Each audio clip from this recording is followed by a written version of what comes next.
Mom and Dad never went to the market to buy meat, yet there was meat in the house every day. Jack was puzzled by this. He asked his father where the meat came from, but his father didn't say anything. Instead, he took him to bed and put him to sleep, but Jack lay awake for an hour and couldn't fall asleep because his father sent him to bed early every day. Then he went to work in the basement. He guessed that the basement must be hiding a secret. To find out what was going on, daring Jack went downstairs to check it out. Then he ran into his mother, whose mouth was red. His mother hurriedly took Jack upstairs. She told him to get some sleep, but Jack lay in bed for a long time without falling asleep. The next day, his father brought Jack a beef burger early in the morning, but Jack couldn't eat it. When he arrived at school, he told his teacher about the meat he ate at home every day. The teacher didn't believe him. In class, the teacher asked the students to draw pictures of their parents. But when the teacher saw the picture Jack had drawn of his parents, Jack's mother was called to school. When confronted by the teacher, the mother didn't say anything too much. She just said that her family liked meat. At night when he was sleeping, Jack suddenly heard footsteps outside. He slowly went to check on them. To his surprise, he found his parents eating meat in the fridge. He was so frightened that he went to bed, but the moment he got into bed, his bed instantly turns into a puddle of tomato juice. Luckily,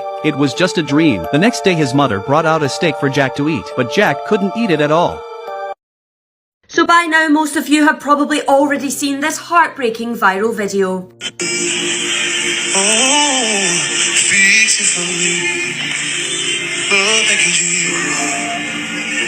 Because, Lord, I have a problem. With the permission of her mother Doris, I'm going to share her story. Her name was Vetitia Merricks, but she was better known to her family as Tish. She was a loving mother. She already had a 2-year-old son, but she tragically passed away just days after giving birth to her daughter Cassidy. Tish did not directly lose her life to childbirth. She passed away following a lifelong battle with sickle cell disease. Tish suffered from the most serious form called sickle cell anemia, but she never let her illness hold her back in life, and despite not knowing if she'd ever be able to hold down a normal job, she achieved her dream when she graduated from beauty school. Thankfully, her baby, who you see in the video, is doing amazing and will be looked after by her partner and father of her children, David. David was the love of her life, and he shared this heartfelt tribute. He said, "Baby girl, your mama wanted you more than you know. You and Cairo meant the world to her, and she would do anything for you. Even though she gained her wings, you will still know the power, love, strength and beauty that she possessed." A GoFundMe page has been set up in her memory, and all of the money raised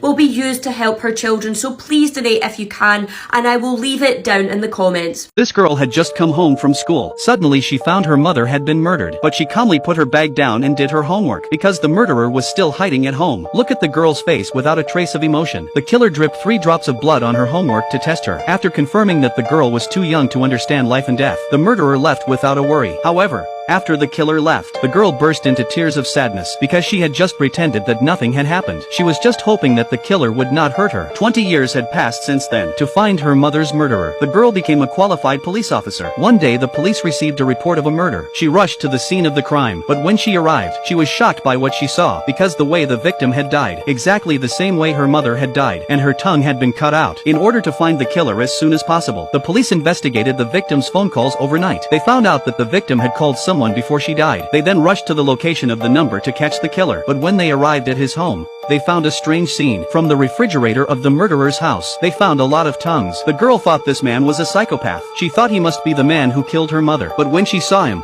she denied it because he was only 20 years old at the time. Her mother's death was 20 years ago. It couldn't have been her mother's murderer. But when the police came to the prison later to investigate further, something unexpected happened.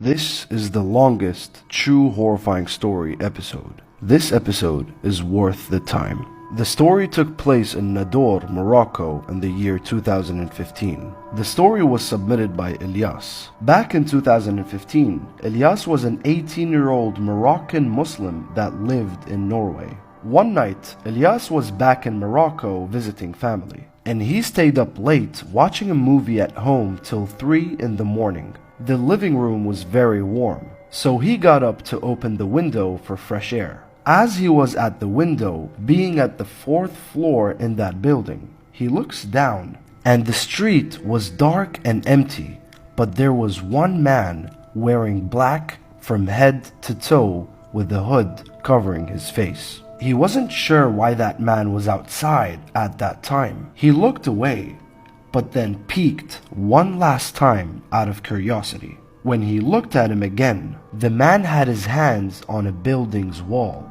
He was strangely just feeling the wall, and out of nowhere, the man vanishes through that wall. He rubbed his eyes in disbelief after what he just witnessed. Ilyas swears that there was no door in that spot.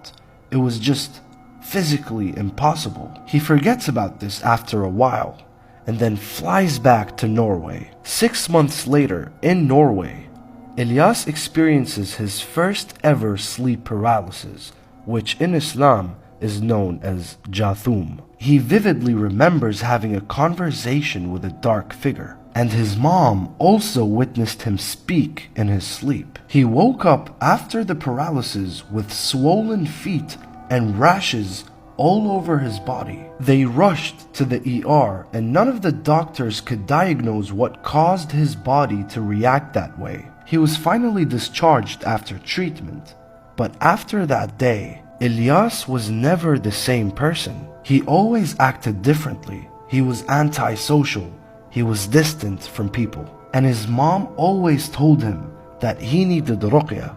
A few months later, they fly back to Morocco for the next holiday season. He was always against his mother's ruqya idea.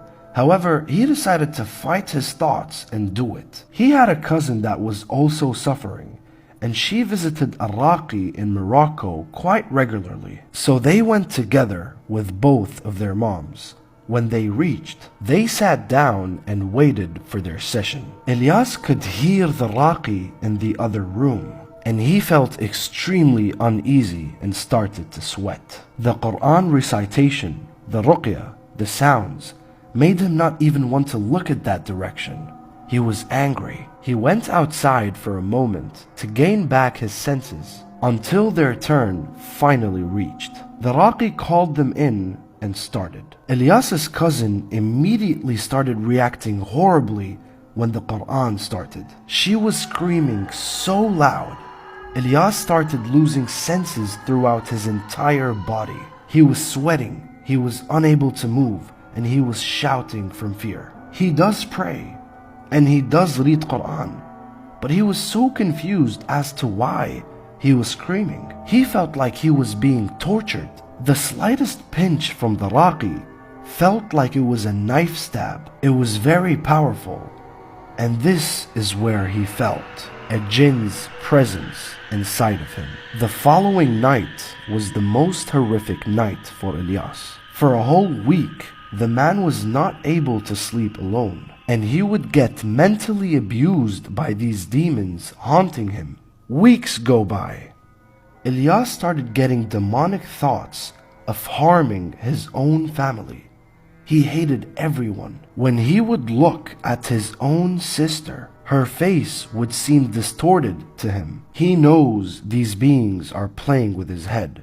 His whole life turned upside down. He would regularly think of harming his own family, but luckily, he never did. A few months later, Ilyas was back in Norway and life was back to normal. He was relieved that he was in a good state of mind and that the horror was over. At the time, he worked at a local grocery store. After a Christmas celebration at work, which he did not participate in, it was late at night. He was walking one of his colleagues back home from work. She was a young woman and she was scared to walk alone. After they reached outside her place, she asked him, "Where's that other girl that was with us?" "What girl?" Ilyas asked. "There was no one there. It was just you and I." She swore that there was another woman with black hair, pale skin, standing next to him the whole time, staring at Ilyas's colleague with anger. Even though this entity gave Ilyas a break, this jinn was still around, haunting everyone that has intentions towards Ilyas.